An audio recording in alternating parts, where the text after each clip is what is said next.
භාණ්ඩාගාරය උතුරලා ගිහිලා තියෙනවා පළවෙනි පාලට අපි දන්න ඉතිහාසෙ. හැම වෙලාවෙම OD එකක් තමයි ආණ්ඩුවට තිබුණේ භාණ්ඩාගාරයට තිබුණේ. හැබැයි මේ පාර රුපියල් ට්‍රිලියනයක් තියෙනවා පීපල්ස් බැංක් එකේ බැංක් ඔෆ් සිලෝන් එකේ වැඩිපුර සල්ලි. සමස්තයක් හැටියට අපි පිළිගන්නවා සාර්ව ආර්ථිකය මේ ආණ්ඩුව විසින් ස්ථාවර කරලා තියෙනවා කියලා.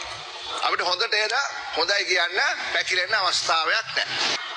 පළමුවෙන්ම ජනාධිපතිතුමාගේ දූෂණ විරෝධී වැඩපිළිවෙල අපි අගය කරනවා.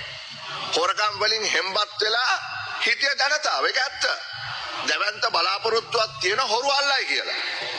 2024 සම්මත වෙච්ච පනත් හරහා සහ ශක්තිමත් වෙච්ච සියබොක් එක හරහා ජනතා මුදල් වංචා කරපු අයට දේශපාලනඥයින්ට නිලධාරීන්ට එරෙහිව නීතිය සාධාරණව ක්‍රියාත්මක විය යුතු බව සියලු දෙනා බලාපොරොත්තු වෙනවා.